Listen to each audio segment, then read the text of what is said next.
Presiden ke-6 Republik Indonesia Susilo Bambang Yudhoyono mempertimbangkan langkah hukum setelah difitnah berada di balik kasus tudingan ijazah palsu mantan Presiden Joko Widodo yang ditangani Polda Metro Jaya. Partai Demokrat mengajak masyarakat untuk bijak dalam menyebarkan informasi dan jangan sampai terprovokasi.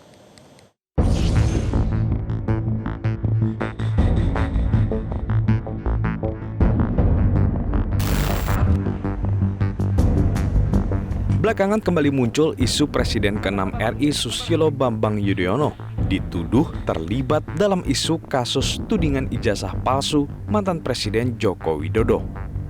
Partai Demokrat pun menyayangkan rumor tersebut muncul di saat penanganan bencana Sumatera belum selesai. Koordinator jurubicara DPP Partai Demokrat Herzaki Mahendra Putra memastikan SBY tidak terlibat dalam isu ijazah Jokowi. Pihaknya mengajak masyarakat untuk bijak dalam menyebarkan informasi dan jangan sampai terprovokasi. Belakangan juga muncul misinformasi terhadap Pak SBY, mulai dari rumor terhadap kondisi kesehatannya hingga beliau dituduh terlibat dalam isu pemalsuan ijazah Pak Jokowi. Isu-isu tersebut tidak benar. Sangat disayangkan perhatian kita hari-hari ini malah berusaha dialihkan ke isu-isu politik yang tidak berdasar. Pada seharusnya energi, waktu, sumber daya yang kita miliki, kita gunakan semaksimal mungkin untuk bisa membantu saudara-saudara kita yang membutuhkannya di daerah bencana. Sebelumnya politisi Partai Demokrat Andi Arief menyebut SBY merasa terganggu karena dikaitkan dengan isu ijazah Jokowi.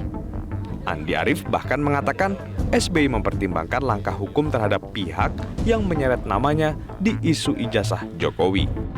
Saya bertemu dengan Pak SBY beberapa hari lalu. Pak SBY cukup terganggu dengan isu ini karena tidak benar yang disebutkan bahwa Pak SBY berada di balik isu ijazah palsu ini, atau bahkan disebut Pak SBY berkolaborasi dengan Ibu Megawati dalam mengungkap soal ijazah palsu Pak Jokowi ini. Jadi sama sekali itu nggak benar. Hubungan Pak SBY dengan Pak Jokowi juga selama ini baik.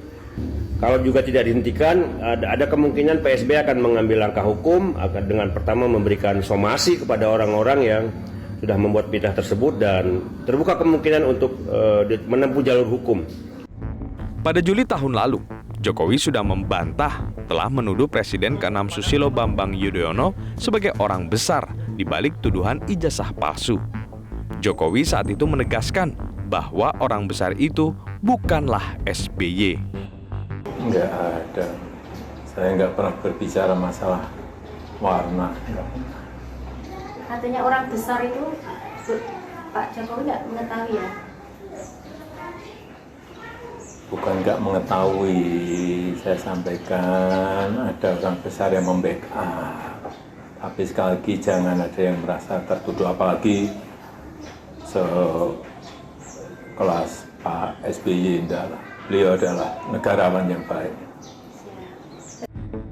Dalam kasus tudingan ijazah palsu mantan Presiden Jokowi, Polda Metro Jaya telah menetapkan 8 orang sebagai tersangka setelah melalui proses penyidikan yang panjang. 8 tersangka tersebut dibagi ke dalam 2 klaster berdasarkan perbuatannya. Tim Liputan Metro TV. Jelajahi cara baru mendapatkan informasi. Download Metro TV Extend sekarang.